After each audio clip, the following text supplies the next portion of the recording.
Hello, everyone, and welcome to Restorative Justice for Family and Domestic Violence, Case Studies from Texas. My name is Anita Badwa. I use she and her pronouns, and I'm Executive Director of Restorative Houston.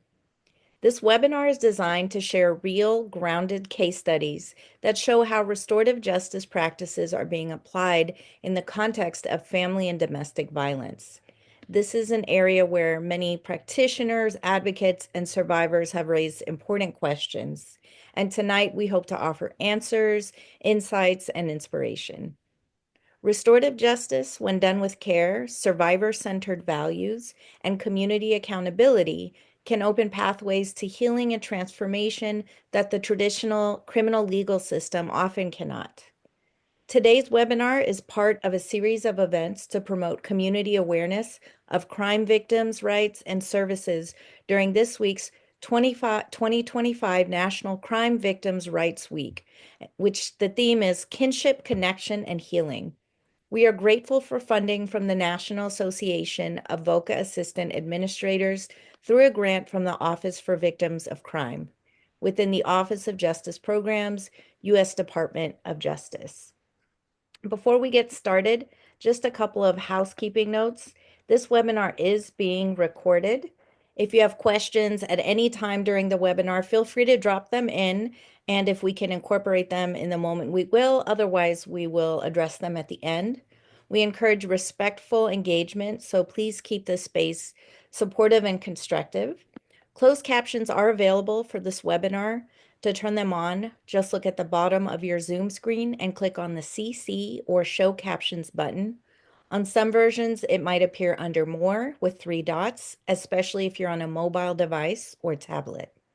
If you'd like to adjust the size or appearance of the captions, you can go into your Zoom settings under Accessibility to make them more comfortable for you. Now we want to take a moment to introduce ourselves and share why this conversation matters so deeply to us. We're Restorative Houston. We've been around for 10 years, but we've only been a nonprofit since June of 2024.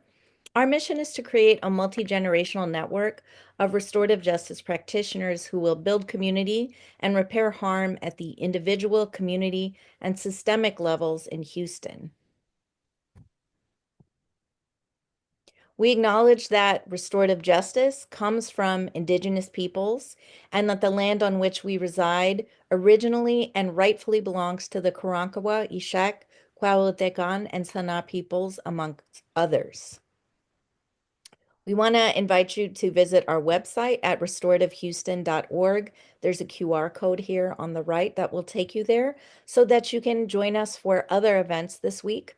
Tomorrow, we have an event entitled Legacy Lives On, a healing circle for families of homicide victims. This is a closed circle and attendance is capped.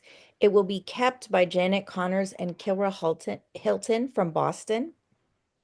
And on April 10th, we have another webinar called Restorative Justice and Victims' Rights in Texas, Survivors Supporting Survivors. So right now I'd like to welcome all of our panelists to come on camera. And we're incredibly fortunate to be joined by 4 phenomenal leaders from across the state of Texas who are on the front lines of this work. Dr. Courtney Robinson, founder and CEO of the Excellence and Advancement Foundation, doing business as Excellence Project. Channing Neary, Assistant District Attorney, Travis County DA's Office.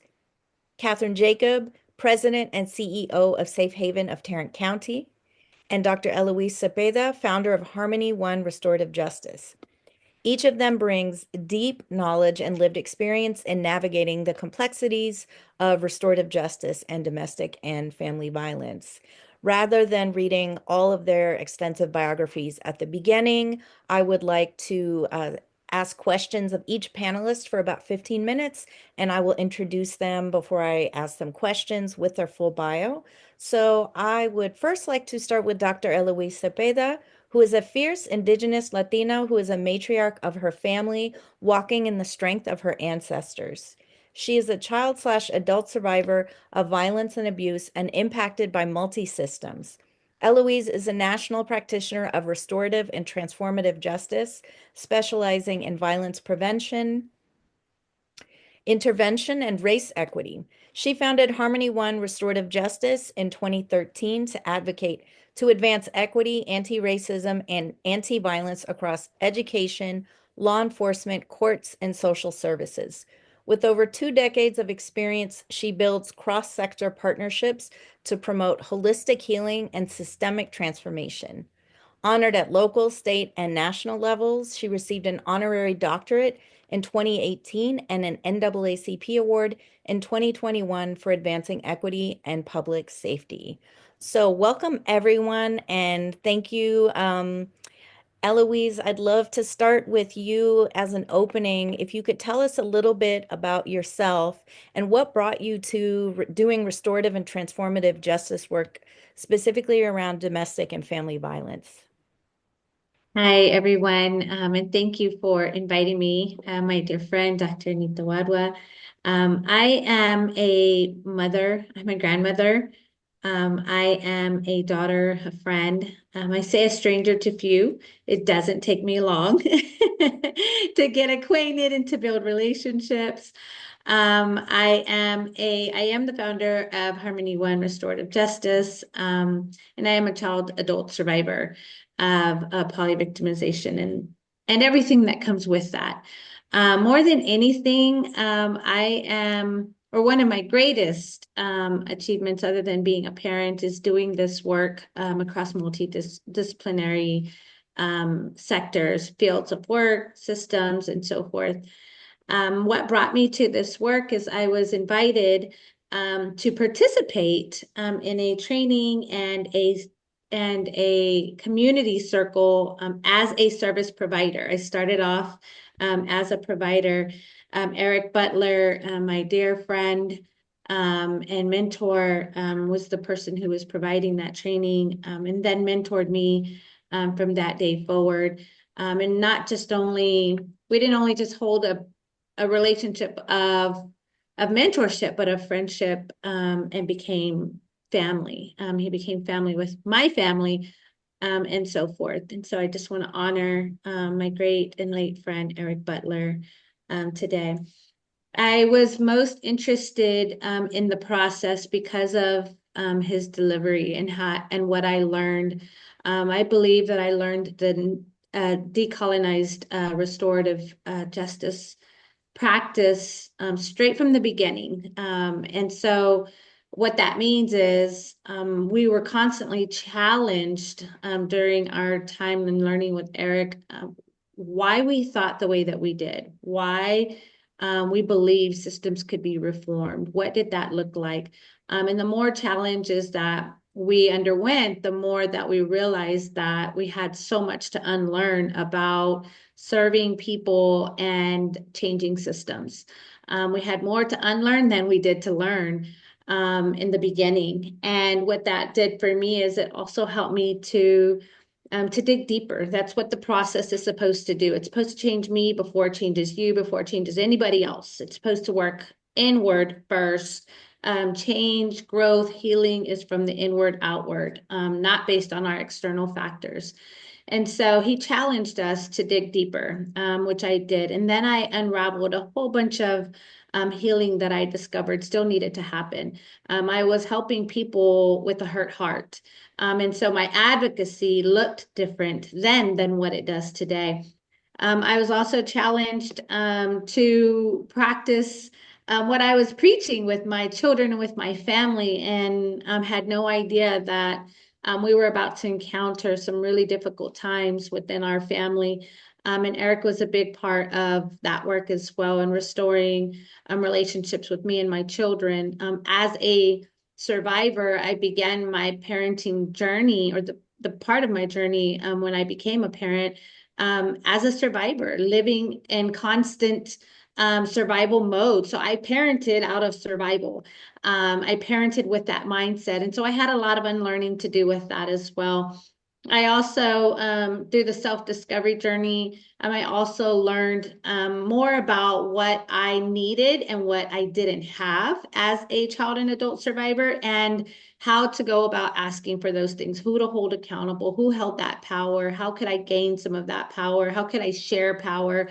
And so it was a whole almost rebirth, Dr. Anita, that process. And what it did is it just really helped me to realize the intersection of all systems that impact a family.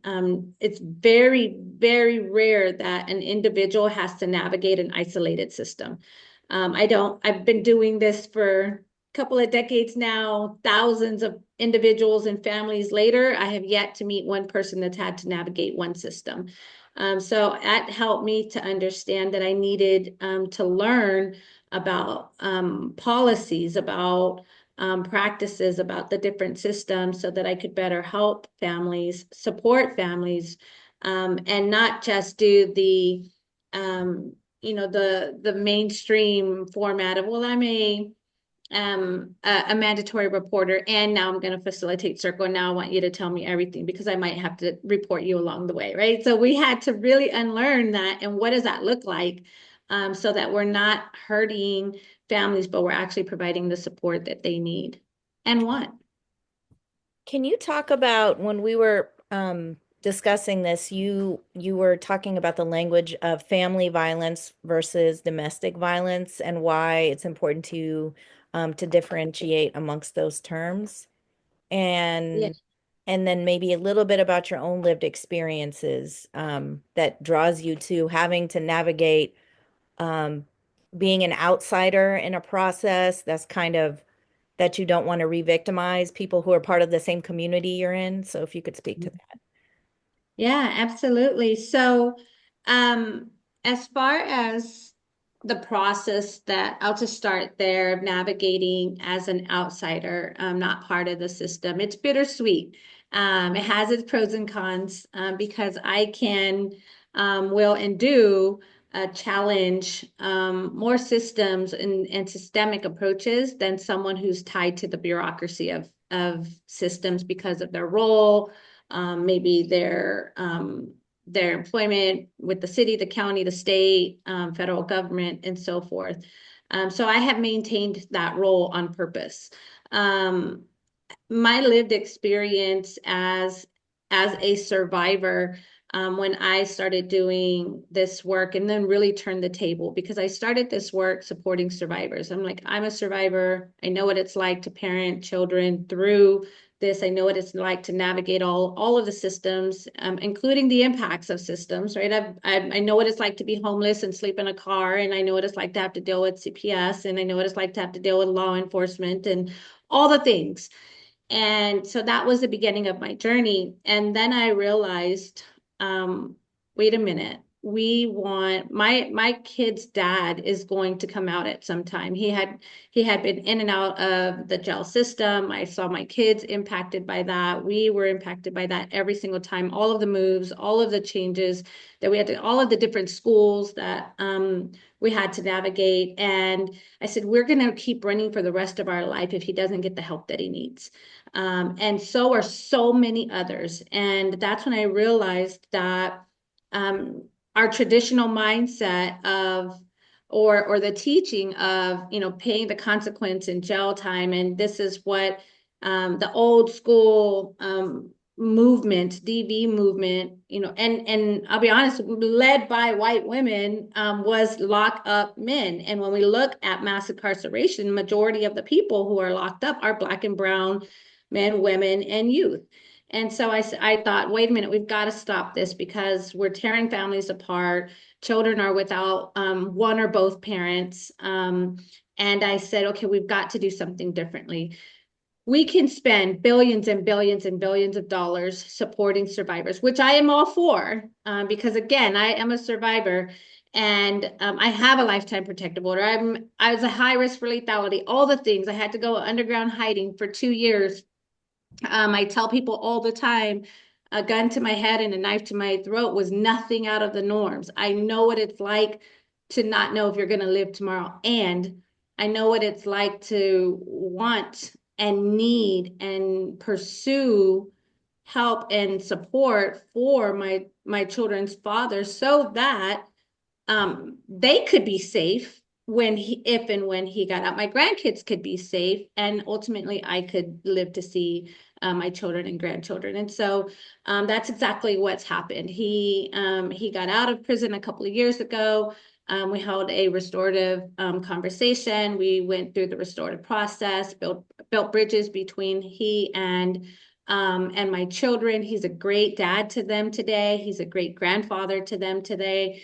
And they have a different type of relationships. My children also know how to lead circles. They know how to hold conversations and facilitate the process. They know conflict resolution. It's backfired on me a bazillion times because my youngest would hold circles about why she had to do dishes, and I wasn't on rotation, and so they know how to use the process. And so I believe that this isn't just a process, but it's also in my bloodline. And I believe that because my ancestors, both my grandparents on my father's side are Kickapoo. They're 100% Kickapoo.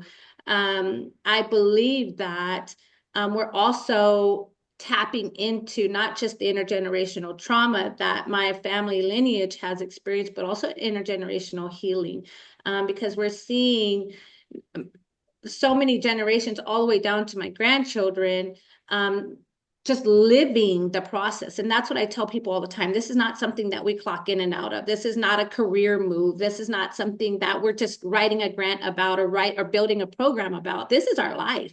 This is how we do life. And so I don't know if I answered all your questions, Yep. Anita. But yeah, I could go on and on about how important this lifestyle is to us. I've heard you speak before. First of all, it's remarkable, the way that you're able to share your story and then the transformation that you experienced within yourself, but also that your the father of your children, your grandchildren experienced. I think I'm guessing it's hard for people to believe that that transformation is possible because we are steeped in such punitive mindsets, not only in the US, but in Texas. Do you receive pushback or disbelief, or does that story help move people towards perhaps being more open to this? That's a great question. As I mentioned, we've been doing this work and with families for decades. I remember when I first started advocating to support people who use violence in this whole process, we'd say support the whole family. I got so much pushback. People looked at me like, what? You're one of us. You're a survivor. We're doing all of this for you. And I got so much pushback. And I felt like people thought that I had no idea what I was doing. I had no idea I was way out of my league. And with all the no's, we turned and we said, we're going to do this anyways. And so we've been doing this work on the ground through our org, in our communities, with families, again, for decades. And when I worked in for a professional organization, that's where I saw the most boundaries and obstacles, where people said, we're not doing that. We're not going to serve people who use violence, or we're only going to serve this demographic, or we're only going to serve adults, not minors, or minors, not adults. And in reality, we heal together. It is impossible for one person in a family unit to be able to holistically and wholly heal when there are parts of them in their bloodline that are still suffering. And I've done this work in education, in domestic violence, human trafficking, crisis support, you name it, Anita. And the amount of pain that a family experiences when I was in hiding, when I was hurt, when I was missing, when I was all of those things, when I was found on the side of the road, left for dead, guess what? My family hurt too. And that's been a missing component, because in how systems are built to and designed to serve and support people, we pull families apart. We're no different. The systems are no different in how we serve people than the child welfare system who's separating families. And when we can turn to real, true, holistic support, then we will see real, true, holistic healing. Because I needed my mom to heal so that that part of me could heal as well. I needed my children to heal so that that part of me could heal. And my children needed me to heal. And when I started in this work, and even as a survivor, backing up before this work, people were just focused on me. And I couldn't tell them how much my children were hurting because I was afraid of child welfare. And Mm. it's true. I've worked for decades as well in the child welfare arena. And the minute that you say something happened and you have children, you have child welfare, especially here in Texas, because we're 100% resident mandate reporters, you have a report. And so I learned that the hard way. I said, my children need help. My children are having nightmares. My children are experiencing X, Y, and Z. What happened? CPS is knocking on my door. And so again, when we're doing this work, we have to keep in mind, how are we supporting families without further helping, without further hurting them, but helping them instead. I would say the other piece that I get a lot of pushback, or did now. I mean, we've done so much work all the way to the federal level. People are writing grants for restorative justice, and I'm like, yep, we've been working on that. Yes, we've been in those meetings. Yes, we've been advocating for those things. And so, yes, change has happened because we refuse to take no for an answer. Had we taken no for an answer decades ago, and not just myself, but there's hundreds of Indigenous and BIPOC practitioners who have advocated to continue this work and to maintain truth to our bloodline. Had we taken no for an answer, there's so many programs and institutions and agencies that would not have been able to tap into this deeper. And so when I landed into the court systems, then I got the pushback of, yeah, but you're not an attorney, but you're not, you can't do XYZ, you can't facilitate or hold an FTM, family team meeting. And so I said, I'm not holding an FTM, I'm holding a restorative circle, or I'm holding a success team meeting. And we saw the outcomes of that, Dr. Anita. We saw working and using this beautiful process of life, restorative justice, at the intersection of domestic violence, human trafficking, and child welfare, centering race equity. We saw the outcome of 70% family preservation and reunification. And that was in 1 year with thousands. I don't know if you're familiar with how many child welfare cases are reported in Texas, but in Travis County alone and surrounding counties, it was 9 surrounding counties. You're looking at thousands of cases. 70% is a high number. Why? Because we dedicated our time, our resources, our efforts into holistic family support. And we're still doing that work. We're still working at the intersection of domestic violence and child support, domestic violence and gun violence, domestic violence or human trafficking and juvenile. There's so many avenues that families can get lost or caught up in because we live in real-time modern day colonization times. Our systems, these systems that govern this country, are still real-time modern day colonized systems. No matter how much reform there is, this work has to be led by people, BIPOC, people of color, and by community-led organizations. When this process is led by systems, it becomes owned by the systems that oppress people. And so you're looking at, again, modern day assimilation, right? Everything that was taken from my ancestors, Indigenous people, Black and African American people that were brought here as slaves, everything that was taken from Indigenous people was turned and used to build this country and the systems that lead our country today, which is why it's so important that For those of you that are watching, that you support organizations like Restorative Houston, that is grounded and rooted in community leadership and development and empowerment. We tend to stray away from the terms empowerment because we have power. But when we talk about empowerment, it's not, again, something that you give me. It is me moving in the power that I already have. And Mm-hmm. so I just want to, I just had to throw that out there for you, Dr. Anita, because you're doing amazing work with the youth and with the community and with the generations that are coming, that I hope to hand over the work that we've been doing to. Thank you so much, Eloise. There's so much nuance in what you said, particularly around your decolonizing this lens and around healing and ancestral healing and intergenerational healing. Mhm. I'd like to ask some questions of Kathryn Jacob. So I'll read your bio first.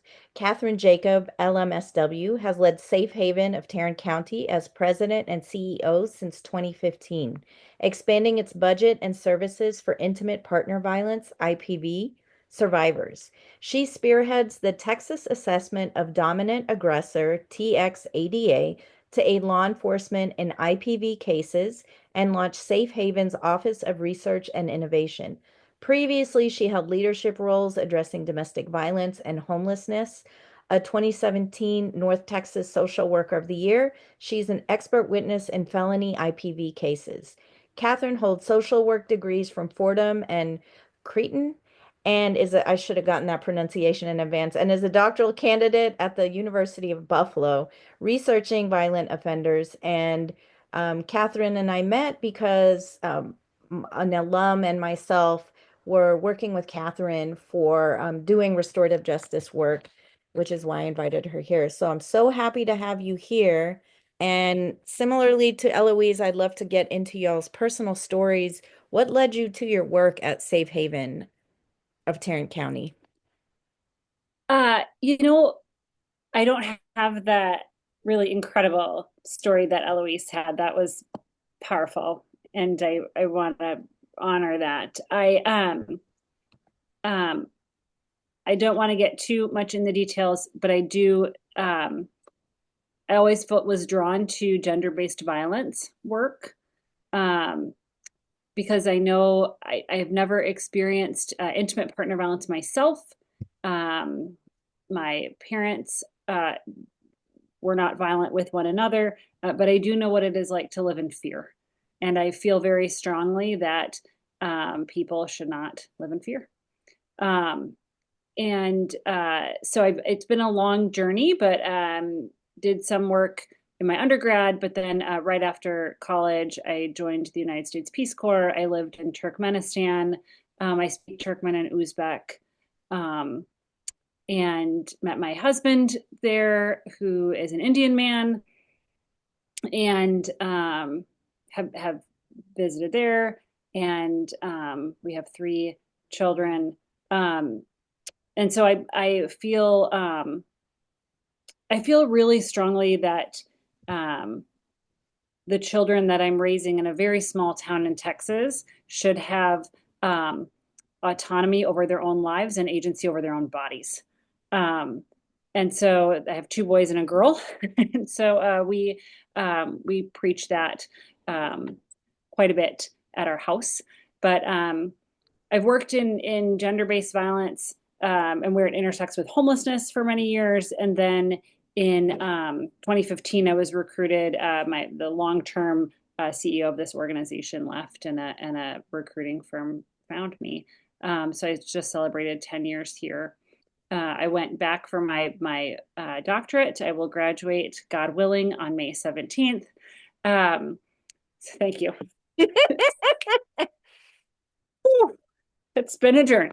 Um, but my research was on men who are violent with their partners, with their female partners, um, and their ability or not. That was what the research was looking into, to humanize their victims, because there is a tie between dehumanization and recidivism, violent recidivism. And so I believe strongly that reformation is possible. I don't think we have, or we were not implementing a lot of initiatives here that addressed that aspect. And so when I was doing research on possible initiatives that would encourage humanization of partners, peace circles rose to the top very, very quickly. And so, Dr. Anita, that's really why I called you, to see if we could do some of that work here. And we did. And the research proved what the research was going to prove, which was that humanization is possible through this experience. So we will continue to offer that service, post graduation. That's actually a really important part of the doctoral program I was in, was that, like, find an intervention that works, and what's your sustainability plan for continuing to offer that. I will say, in Tarrant County is not Travis County. Tarrant County is not as progressive. And so we do have some struggles with things we can offer and words we can use to get that across the finish line in the current political environment.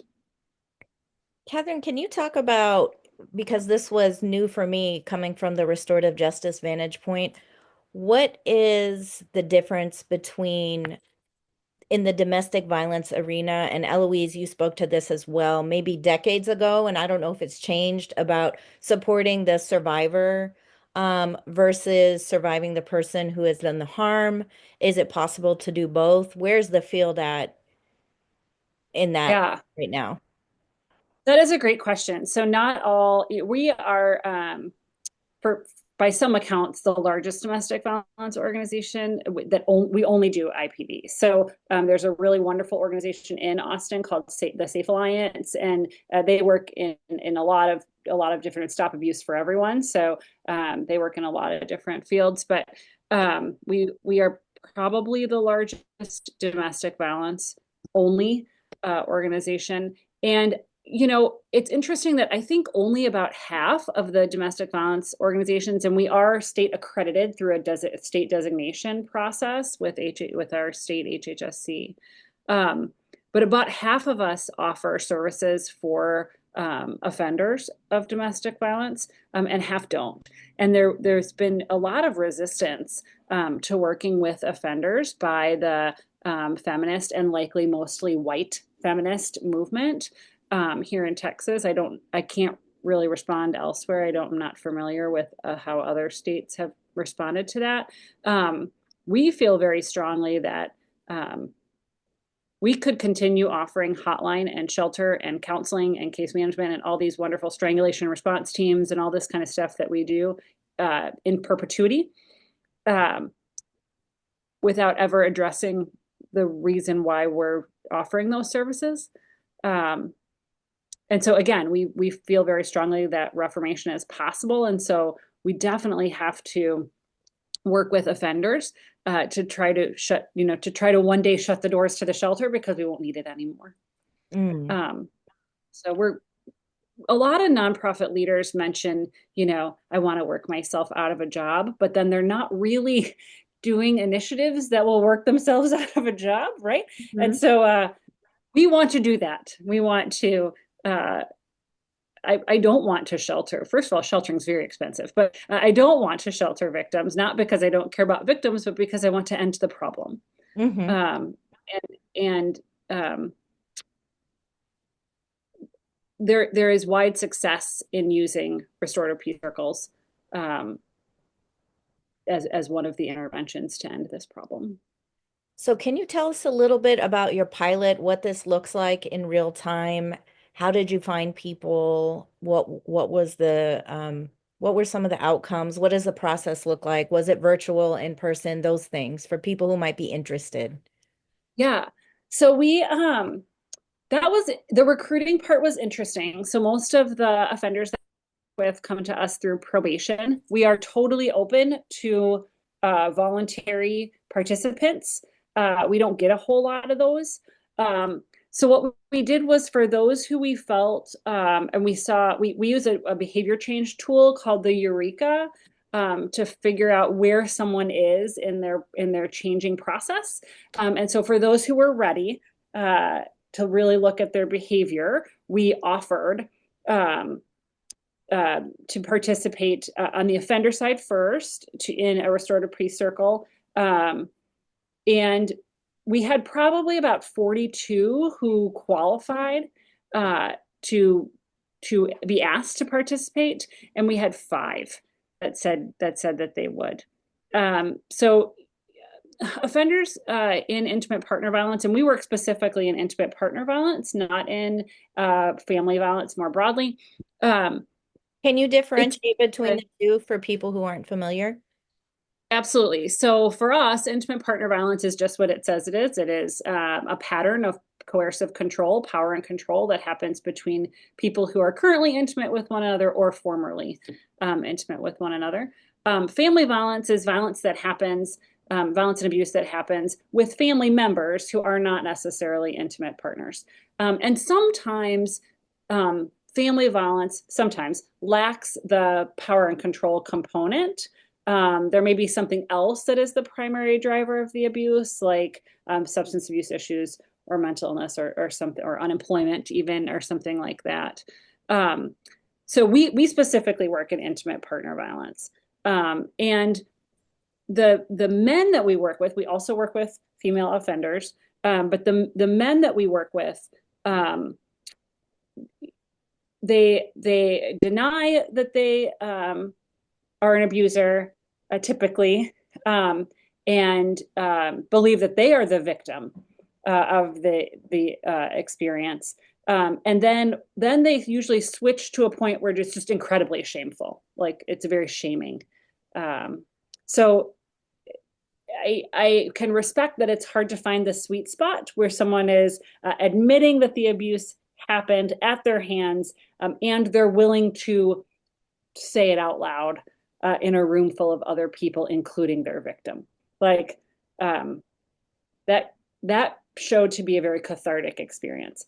I was also nervous that victims, female victims, would not want to participate. Like I thought I'd have a lot of resistance there. I did not. So all of the female victims, I said, are you ready to, we don't really interact with the female victims of our offender clients, right? We work with victims and we work with offenders. They aren't always in partnership with one another. And so, this was sometimes the first time we reached out to these victims to say, we're doing this thing. Mm-hmm. Your partner or your ex-partner qualifies to participate. Do you think it's safe for you to be there? And part of our work is like, we really have to trust that victims are experts in their own relationship and they can tell us if they are safe or not. So a lot of the history of DV work is us as advocates who are not in the relationship saying, here's what you have to do to keep yourself safe. Well, guess what? We are not experts. They are experts. So we're going to leave that up to them. They will tell us if they're not safe. And every single one of them was like, yes, I do want to participate in this. And I do want to be a part of this. And I do want my, kind of day in the sun where I can say my piece and I can be heard and be listened to. And that is important to me. And I might be a little scared, but I'm not scared enough not to do it. And so that was the real benefit. And not to get ahead of you a little bit, but I think one of the things that we learned, we went through the pre-circling process, we went through Circle with them online, and we do all of our offender work online. We didn't before COVID, but now we do.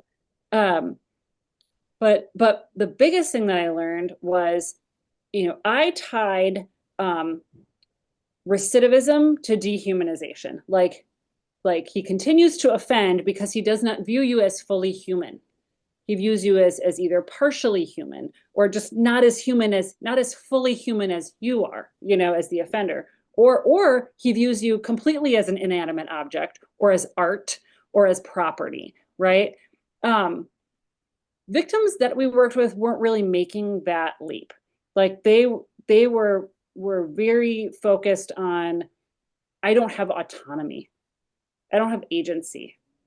And the researcher and practitioner in me wanted to say, yeah, you don't have that because you're not being humanized. But it was really important that I didn't define that for them, right? That they defined the struggle themselves. So while peace circles were shown from the victim's perspective to increase their own sense of being humanized by their partner, I guess the baseline wasn't as low as I thought it was going to be. Meaning, I thought all the victims would say, I'm completely dehumanized by my partner.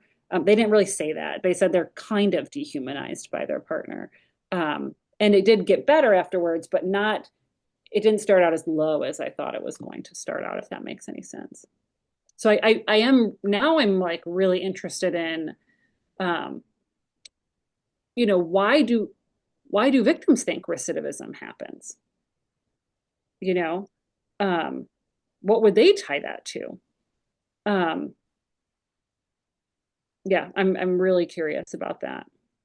And so the men have to engage in, I don't know if this is the Eureka or behavior change, but you're basically vetting and making sure they're fully accountable for what they have done before they engage in this process. What was the process like? Was there any, something that struck you about their experience of the circle? I know Um, it was a victim-centered framing, right? But I'm it just was incredibly victim centered because we've worked with offenders for a long time.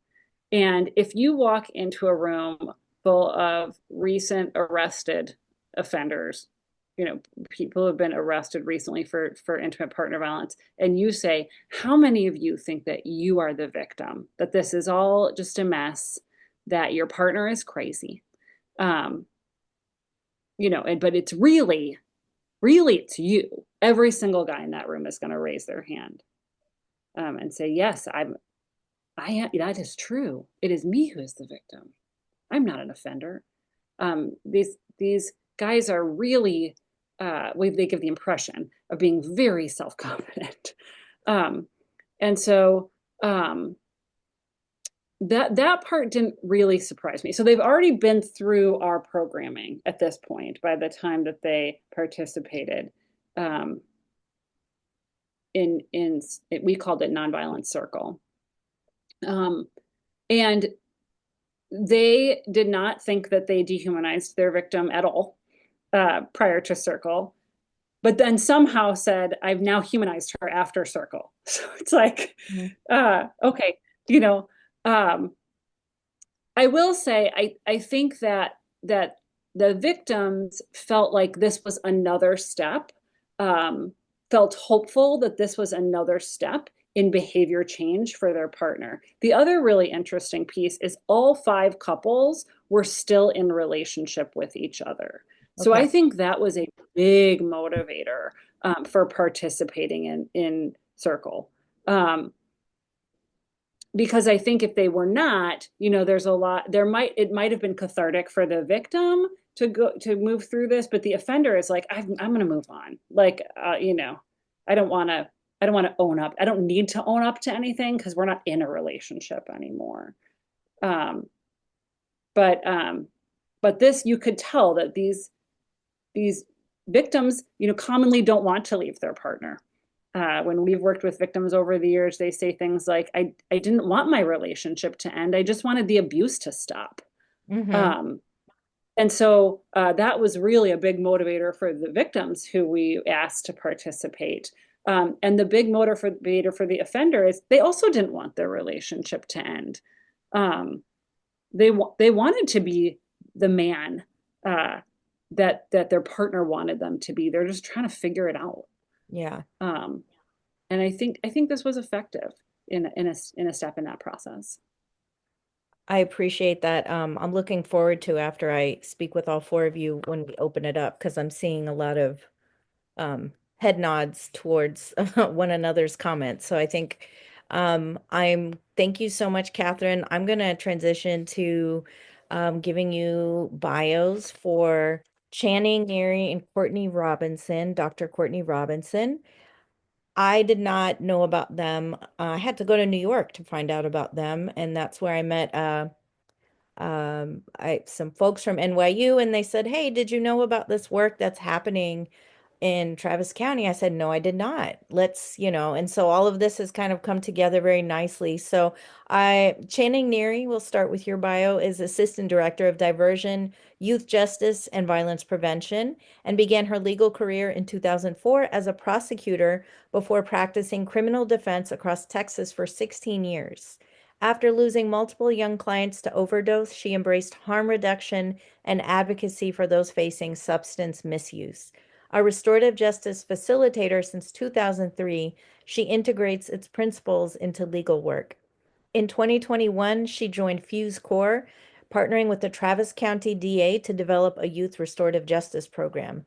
A Texas Monthly Rising Star in criminal law. Y'all have a lot of awards. You notice every time. She has served on boards supporting advocacy, harm reduction, and youth mentorship. And Channing works closely with Dr. Courtney Robinson. Happy birthday, Dr. Robinson. It's her birthday. We're so happy you're here. Who is an outspoken advocate who experienced parental incarceration during childhood. Her experience influenced her research and career.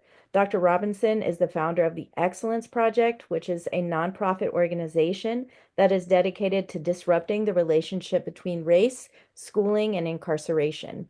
The Excellence Project uses an ecosystems approach to provide prevention, intervention, and advocacy. The organization assists schools, justice systems, organizations, and corporations with critical, transformative, and restorative solutions to culture, race, school discipline, and incarceration. Dr. Robinson received her BFA from Howard University and both her MED and PhD degrees in education from the University of Texas at Austin. So welcome to the both of you. I'm going to just start with Channing, and then Courtney, if you could follow up. Channing, how did you learn about restorative justice? And tell us a little bit about your work developing this pilot, and then how you got connected. And then Courtney, how you got connected to Channing. So we'll start with Channing. Okay, so start with how I What learned brought about you to restorative restorative justice. justice? Yes. Okay. So I went to law school. I had the privilege of going to law school in Denver, Colorado. And I'll date myself. This was back in 2001. And there was a wonderful professor there, that taught a restorative justice seminar. And so I elected to take that my second year, and it really flipped everything. As far as like how I perceived justice and the right way to go about it. And it inspired me to go get trained. And at the time, victim offender mediation was being integrated into the justice system in Denver. So I got trained through the Victim Offender Reconciliation Program, is what it was called back then, VORP, for short. But I think that is completely transformed into a new organization now, but back then that's what it was called.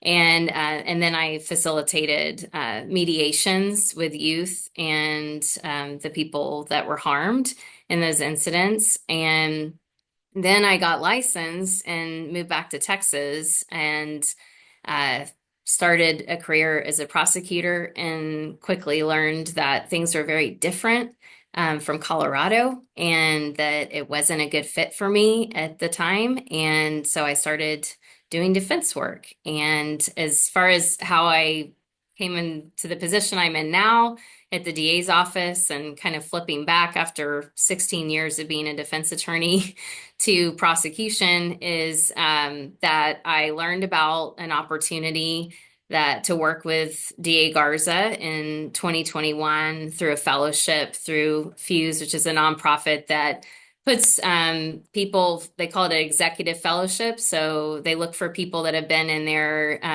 professions for 15 years or more. And then they put them in a government agency that's trying to push an initiative forward. And so they train them and then put the fellow there for a year to assist that government agency.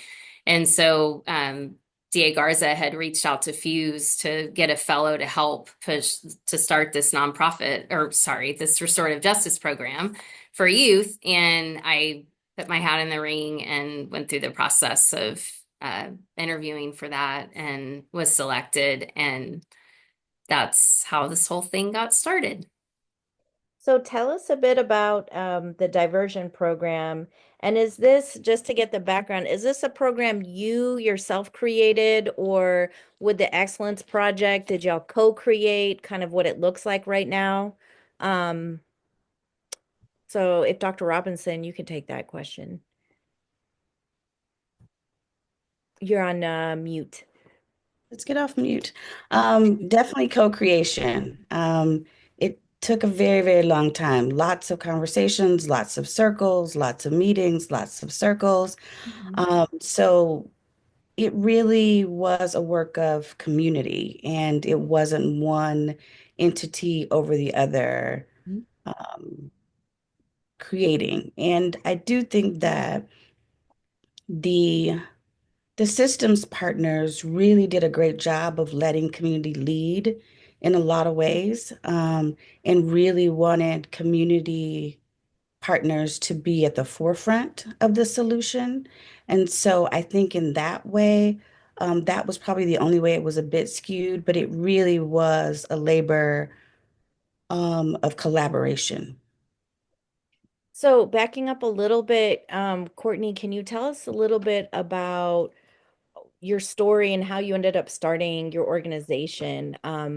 Maybe even going back to some of the stuff we talked about in your bio, your experiences growing up, and then your dissertation work, how that informed where you're at right now. That's a long story, but I'll try and shorten that as best as I can. When I was 6 months old, my father, who was 17 at the time, decided the best way to care for me or care for his unborn child, was to rob a gas station. He and his friend, he was 17 years old, and as many people understand, his brain wasn't fully developed because had it been fully developed, he wouldn't have robbed a gas station because my grandmother was one of the first African Americans to work for State Farm. My grandfather worked for American Airlines. My father drove a red Mustang to school, to high school every day. He had no reason um, to rob a gas station, but he did and was sentenced and served about 10 years in prison and was virtually a stranger to me until I was about 21. My mother married my stepfather in May. They will have been married 50 years. So they got married when I was 3. And I didn't really feel the absence of a father when I was young, and really didn't remember visiting him in prison. My mom stopped taking me when I was about 2 years old. She decided that that wasn't the environment that she wanted me in. However, when I was 6 years old, I was playing Barbies with my best friend, and I said something about my dad and him being in the other room. And she was like, "That's not your dad. Your dad's in jail with my dad." And I was sort of completely shocked and like taken aback. And so that is how I discovered that my biological father was in prison. And my mother never said anything cruel or mean, or she basically said that is his story to tell. And so I grew up with this wonderfully supportive family and community, grandparents, and I I didn't really feel the loss. However, once I graduated from Howard and moved to California and started working at a community college, first in admissions, then as an instructor, and then as the dean of students. And while working as the dean of students, there were young people who, and I was pretty young at the time when I think about it, but there were young people coming to me needing to understand housing and daycare, and I'm thinking, how do I help you get into the classes you want to get into? Um, and I discovered that many of the young people were coming back from incarceration and returning to the community without the resources that they needed. And so it made me really, really interested about my own story, and what that meant.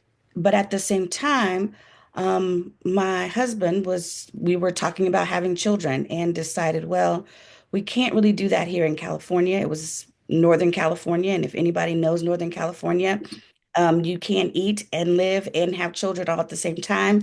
It's a very expensive place to be. And so we picked 5 cities. Austin happened to be the city that we chose, moved to Austin. And at the time, I only had a bachelor's degree. And Austin is a very educated city. And so working in higher ed wasn't an option. And I started working in nonprofit organizations with young people because I was still really connected to youth and how important it is for young people to have an education because I understood what education did for me and for my family. So I was working in these nonprofits, applied to grad school, did a master's degree, and focused on human development and what it looked like for a young person to develop from birth all the way to adulthood. Because I really wanted to understand, is this a developmental issue? Kind of what is happening to us? And in the midst of that, a little bit of educational psychology.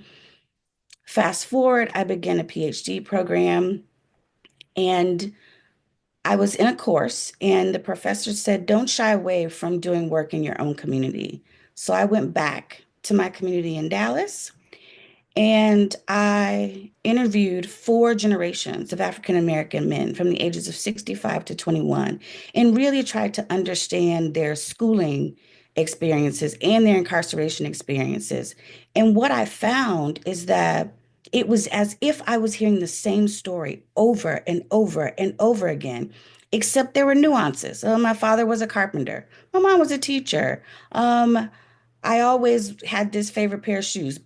But when they talked about school, oftentimes school began the process of their incarceration, Mhm. whether that was a disciplinary action that happened or they were kicked off the football team um, because of who they hung out with. And there were all these like stories of how they found themselves in our criminal punishment system. And so I really wanted to understand, okay, if these are the stories and these are the stories of these men, how many other stories are there like this? And so that's sort of how my dissertation and my PhD research sort of progressed. And once I got to the end of that, I felt like, well, who's doing something about this thing and how are they doing it? So then I began to research, well, what nonprofits are doing this work or what entities are helping young people in this way? And what I discovered at the time, and this was the early, you know, 2000, 2005, 2006, around that time frame, 2007, was that organizations were focused on young people, or organizations were focused on parents, or organizations were focused on policy. No one was really taking an ecosystems approach to the problem. Mhm. So for me, I thought, well, if not who, if not me, then who? And if not now, then when? And so I started an organization, and our focus really is to prevent young people from being in cages, but also to think about the policies that get them there very quickly, both in our school system and in the community, and then to also advocate for the things that they need, whether that's services for their families, whether that is policy change, whether that is one teacher who is treating them poorly. So for us, the root of the work is the whole child, the whole family, the whole community. We are all in this together. We broke it together, and I believe we have to fix it together. Love it. And I think, thank you so much. Everyone's individual story is so powerful. And also, as a fellow person who got a doctorate, how powerful it is to do research that's so personal, and then that is in direct application of work for the community. And also just backstory, originally I had invited Channing because I didn't know about, and I'm going to ask you in a second about the Travis County Transformation Project. Exactly what is it? What is this restorative justice program?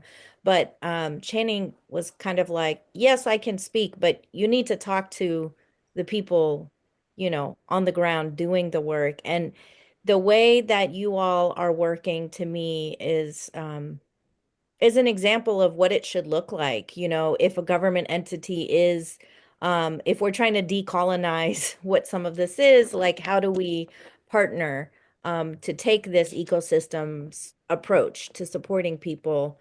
So just if you could give us, Channing, what is the Travis County Transformation Project, and what in your experience as a lawyer led to its, starting to vision that out in partnership with folks?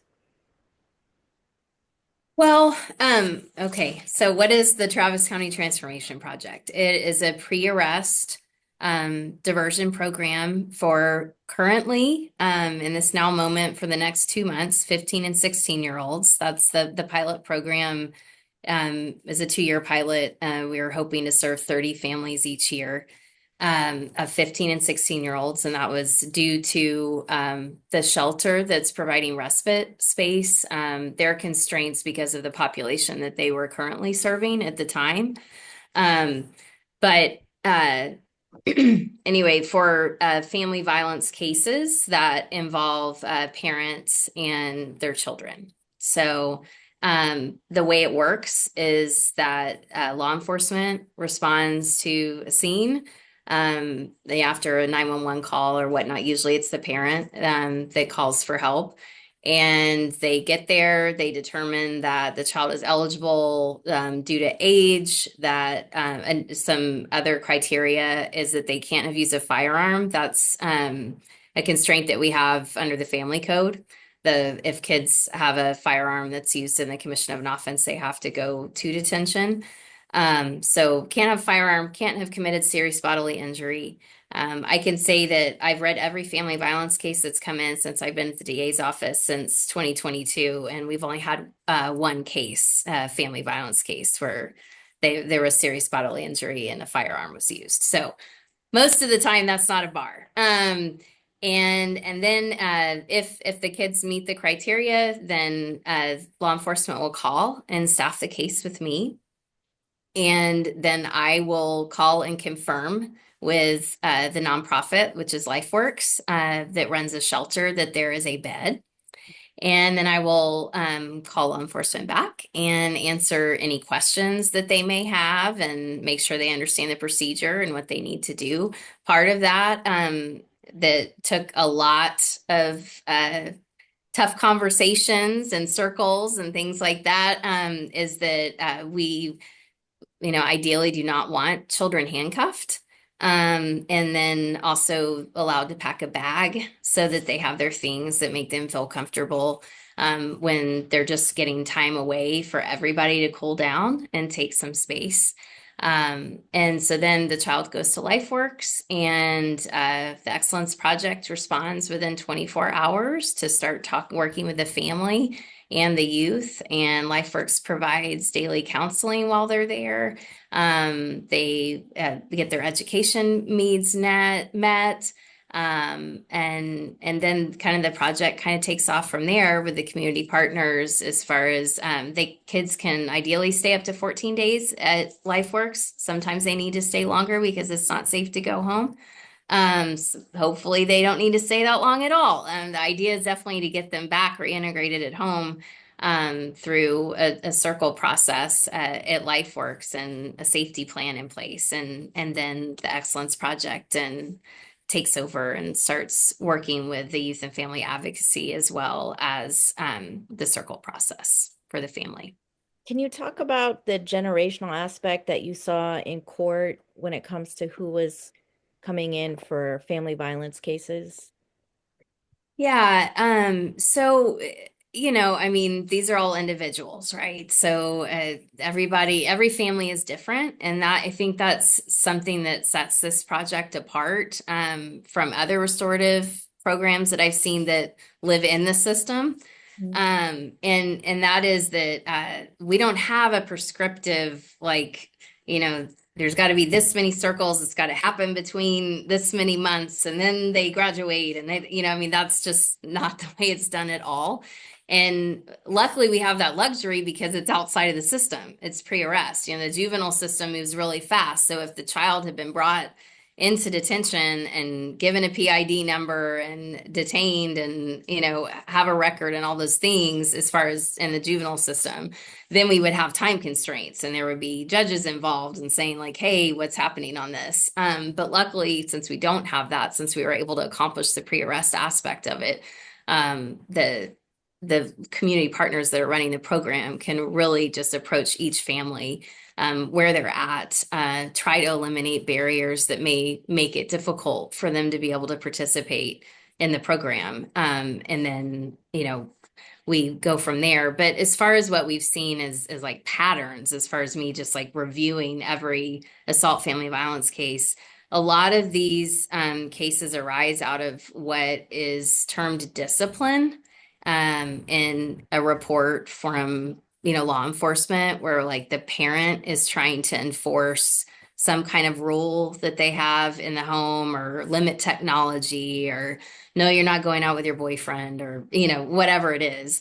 And then physical discipline is used, and then that teen fights back or and this is all allegedly. I mean, we weren't there, right? Neither was law enforcement officers. So and I certainly don't know any more than what I read on a piece of paper. Everything is confidential with the community partners as far as what they learn. But a lot of times we'll see that when the kids are brought to detention on these types of cases, you can imagine the shame that somebody feels, which we know from research is a huge driver of violence, when and just the utter like frustration that kids feel when they are being hit and then they fight back or they try to protect themselves or protect a sibling or whatever it is, and then they get put in handcuffs and taken to detention. And then a lot of times they're put right back in the situation because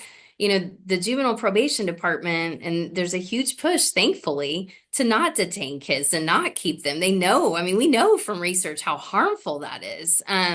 And so a lot of times on the family violence cases, the kids are just put back in the home and then they come back because they're basically dumped into the same dumpster fire, of trauma and violence that's going on, and then not provided any resources or support. And so they just keep coming back into the system. And I am just, again, I don't have contact with the youth. That's better for Dr. Robinson to speak to, but I would imagine that would feel like so shaming and so harmful, and just helpless at that point.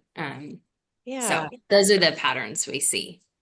thank you. So, Dr. Robinson, once Excellence Project, once y'all get the call, can you talk about what are the circles that take place or what are the services? What do you do to support these young people? The first thing is we try and figure out if they feel safe, and what their needs are. Do they have what they need for school? Do they need a toothbrush? Like just all the things that kids might feel uncertain about being away from home. We also connect with the parents and talk to the parents and understand their perspective and how the family got to this point and what's happening and what do the parents feel like they need to be safe. Um, and after, really talking with both the parent and the youth, we figure out when it's time for a reunification circle. Mhm. Um, so that would be their first circle. And then there's also piecing what other needs the family may have. Are there food insecurities? Are there school issues? Are there this thing? And I mean, like the list goes on and on and on. And so we do our best to figure out the immediate needs and work through those needs. And then, of course, go into all the other needs that may need to get met. And we work with the family to try and figure out after we've done the basic needs and the hardcore needs, then we want to understand, okay, how do we get this family communicating in a different kind of way? And so the reunification circle is the first circle so that the family can start to understand what safety means for both parties, for the young person who is now at LifeWorks and for the family member who accused the young person of harm. And so we we talk about that harm. We figure out what it means for the young person to feel safe at home. What does it mean for the mom, dad, the brother, sister, grandmother, aunt, whomever to feel safe with the young person at home? And keep in mind, when the referrals are made to us, the youth is referred to us, but we support the entire family. Mhm. So once that happens, we, determine where we go from there in terms of circles. And circles might happen immediately, and sometimes they do not. Sometimes they first happen with the young person to understand more about the young person and what they need. Sometimes they start with a parent or caregiver or sibling. And so it really is very family based. And so there isn't this like, okay, everybody's got to do this thing at the first one. Everybody's got to do this one at the second one. It is very much a holistic process, and it really is guided by what is happening in that particular family because every family is different and every family needs something different. And so while in theory we want families to have 10 circles, Mhm. uh, sometimes it takes 15 or 20. Mhm. And sometimes in the fifth circle, we're like, oh, wow, look at this. Like, look at all the love and the great, like, we're like, oh, this is fantastic. They're talking to each other. And like, it is, but again, like, it's very complicated. And I think that as an organization, we really are thoughtful about the people and who they are, what language they speak, the culture, their traditions, their history. Like we want to understand who they are, because we can't serve them if we don't respect who they are, Mhm. um, and their own journeys and their own stories. And so I I would say that people ask us like, okay, step by step, what do we do? And it's Right. not step by step. It is absolutely person, family, community centered. And I think that's the hard part for people to grasp onto because how do you, well, people use the language of scaling up or systematize, and that's not really what this is about. It's a completely different way of being. And Channing was also speaking to there's not a formula of this many circles or this many minutes. But I'm wondering when people do need to cling to that data, and we'll do this last question, then we'll open it up to people in the audience.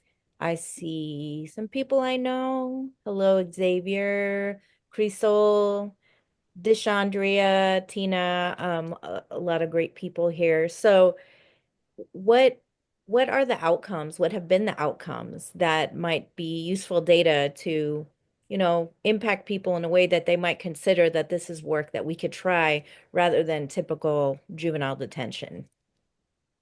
Of the two young people, of the young people that we've served, only two of those young people have had another case of family violence or have been sent to the juvenile justice system. Two Two. out of how many? So many. Over 50. That's, yeah. Wow. We've had 68 kids in the families in the program so far. I mean, this is remarkable. I would think Are people just banging down your door to do this? Absolutely not. Who wants to do this hard work? Is it hard work? Is it harder work? It's hard work. It Yeah. is. I Mm-hmm. mean, we're our it took a long time with our systems partners. If someone would have asked me when I started this organization, would you like to work with the DA's office and probation and police? I would have been like, no, never, not on any good day. Like it, and so it there was some trust and relationship building. And like, so this thing wasn't it's a lot of work. It's a lot of work. It's a lot of work from start to serving the families. This Mm-hmm. is not easy work, but things that are worthwhile, are they ever easy? Like, so Yeah, I think it's easy to lock kids up. I think that's easy. absolutely. And so, but how has that served our communities? How the collateral consequences of incarceration, I could talk about for the next 18 hours. So we can do what's easy or we can do what's right. Mm-hmm. And so we've all, I think, just committed to doing what's right. And Channing, have you gotten any pushback from people within Travis County, or is everyone pretty aligned because you have this leadership at the DA level? And I'm just thinking from a policy level, like what is possible in Texas? Because Austin is not, Tarrant County is not, Harris County is not, but the whole point of us even doing this webinar is, how do we spread this work? So has there been any momentum for that to happen? If not in Texas, then anywhere else? Well, I think as far as the system partners, that like Dr. Robinson spoke to, I mean, it was a process, but I will say that everyone was receptive and open to learning. And we were all aligned on what we're doing is not working and Mhm, is not serving these children and their families. mhm. And I've had 120 as of last night staffings with law enforcement officers for cases and or potential referrals into this program and I haven't had a bad conversation yet. And that's surprised. I mean, that surprised me coming from a defense background. These are just, you know, officers on the ground, like not the higher ups that we Right. met with that helped plan and work on this program. And I've had officers call me that know that have been trained on the program and know that we can only offer it to 15 and 16-year-olds right now before we scale in Yeah. June. And they're calling anyway because they don't want to take kids to detention. Like, can you please just let this one in? Can you please help? Wow. Like, I don't want to take this kid to jail. I mean, these are quotes. So and I've gotten gratitude from them just on the phone while they're on the scene for the program and grateful that there's something there. So they see, I mean, they know the families because they respond for multiple reasons, not just to take someone to jail, to try to diffuse the situation. And they are seeing that they're not having to go back to Right. those houses anymore for the kids that have been in the program.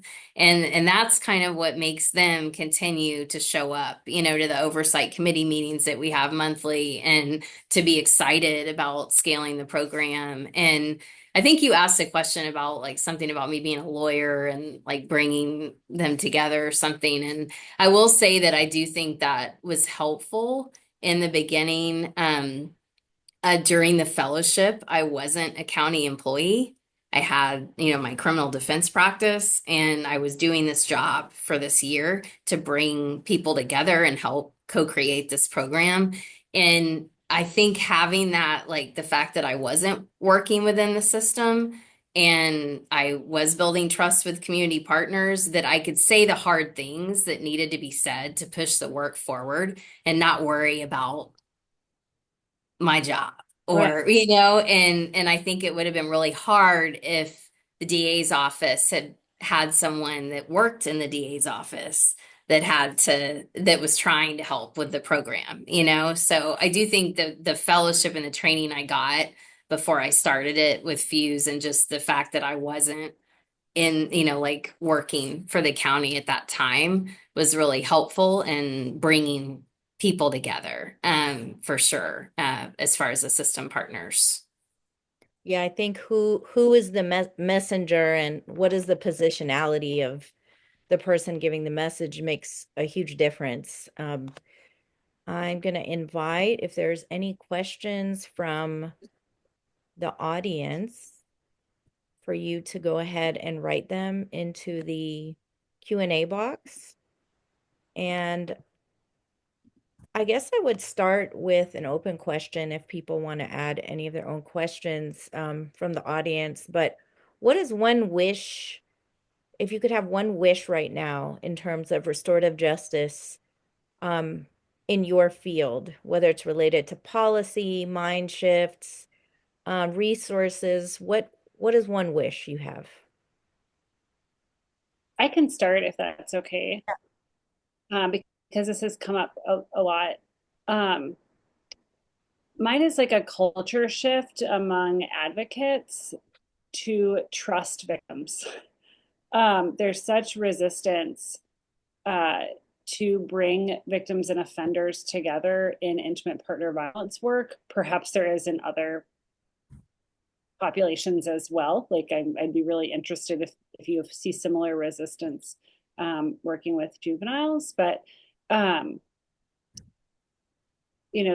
and I had that bias also when I started that when I started this, but um, again, like it's so important. Just we trust victims when we work with them on their safety planning and on what interventions they might take advantage of or utilize at the agency and things like that. But we don't trust them enough for them to decide if they want to participate in something like this or not.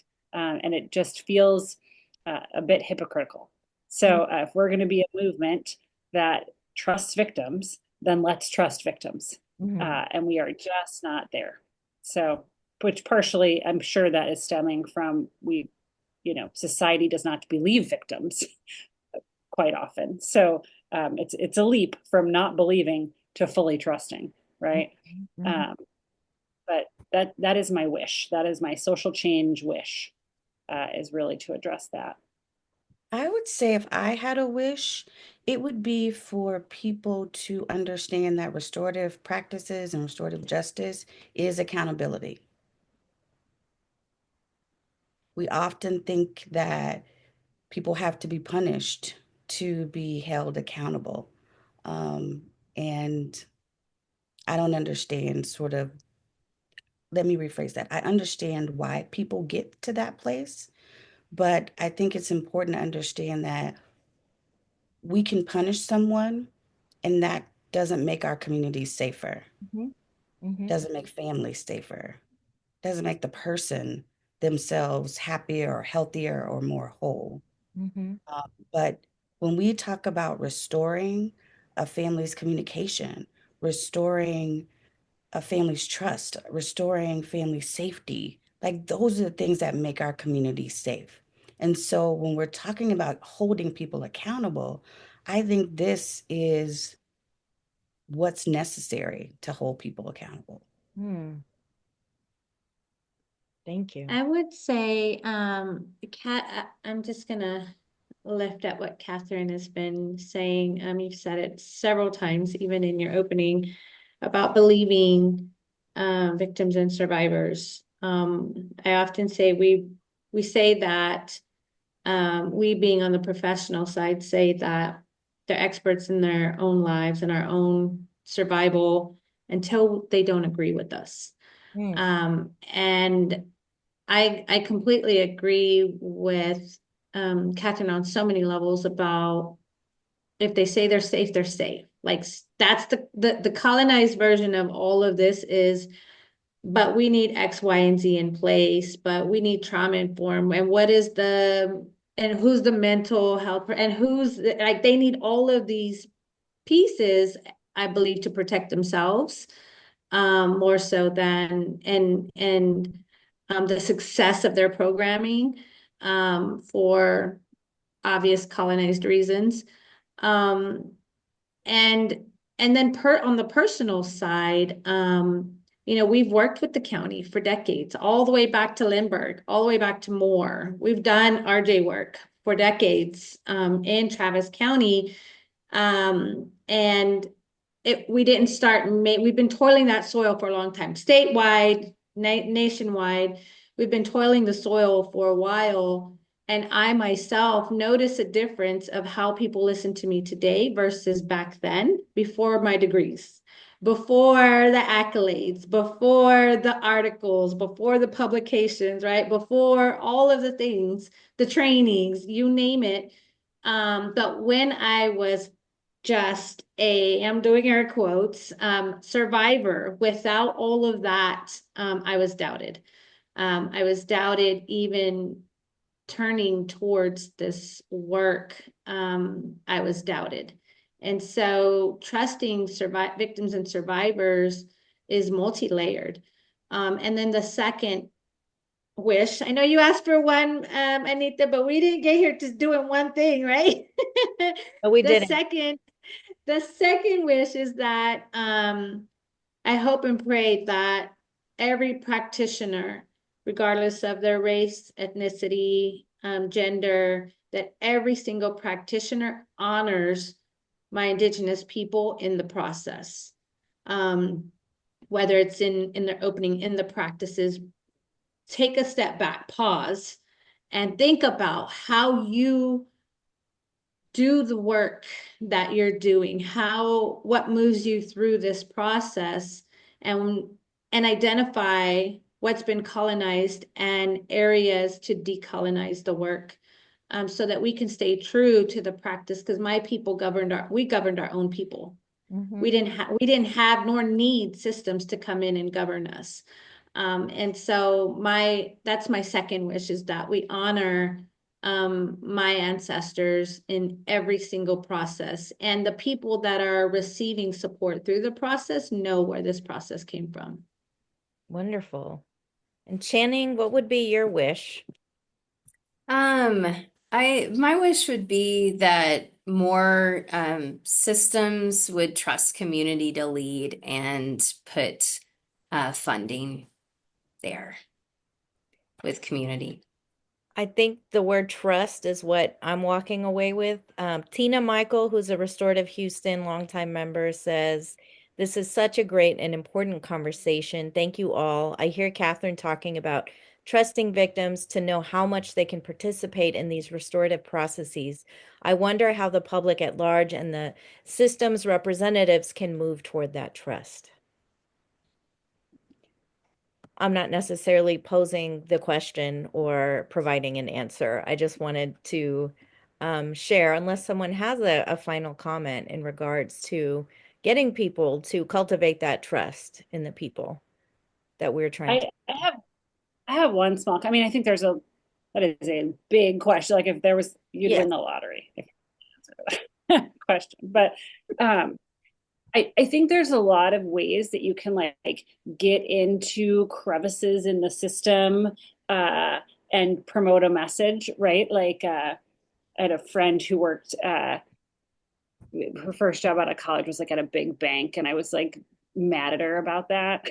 And she said to me, "I'm infiltrating the system." So like, yes, you have to like go into the spaces that are uncomfortable and sticky. And so one of the things we do here is we have an expert witness guild where we have 8 experts on IPV dynamics, different aspects of that. And we provide expert testimony on felony criminal cases. And it is often when the victim doesn't feel comfortable showing up, when they're not answering a subpoena, if they lie on the stand. I think Channing probably understands a lot of what happens in those situations. And so oftentimes we're brought in basically to explain victim dynamics and victim offender dynamics to a jury.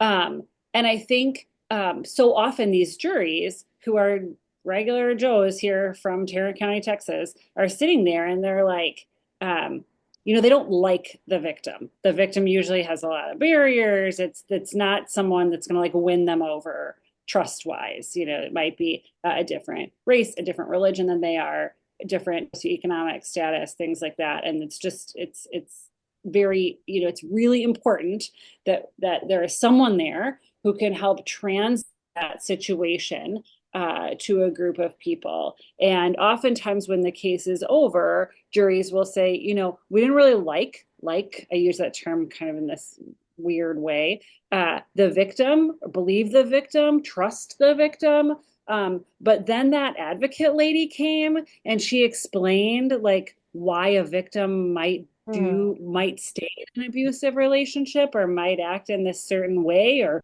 why the offender did this thing. And then it made a lot of more sense to us. So every time I serve in that role, I'm like, okay, this is 12 people. This is 12 people that I get to educate for the next hour and a half that I'm on the stand, right? And it are small ways, but it's like, again, just like working in those crevices in the system to get that message out. Thank you for that. Really, I think that's a wonderful note to end on because I'm actually not familiar with all. I come from the education sector. So I didn't really know about that. I really appreciate it. And I want to thank all of you because you've been doing restorative justice work for decades in Texas. And um, and wow, people don't know about all of the different things that are happening in Texas. And I'm just really honored to be in community with you. And I hope to partner. And our motto in Restorative Houston is let's start a movement. And I think the movement has already been started. So I just want to thank you for that. I'm seeing I missed there's some last minute things. Crisol says, congratulations for your courageous work. It's a challenge to work within systems. My question would be which organizations or society organizations you feel more support or would you recommend to engage with the work? And then Xavier says, where do you see the field of RJ growing and going? However, we are at time now. We are at 7:30. So I think these are wonderful questions. And for the people on here, I'm going to reach out. Perhaps the people on the call are panelists. If you could provide me with some resources for people who want to engage more with this work, kind of your favorite organizations, I'll compile it and I'll send it out. And thank you everyone for honoring National Crime Victims Week with us and have a good evening. We'll share this recording and look forward to you sharing it with others. Have a great birthday, Courtney, Dr. Robinson. All right. Goodbye. Happy birthday. Bye. Bye.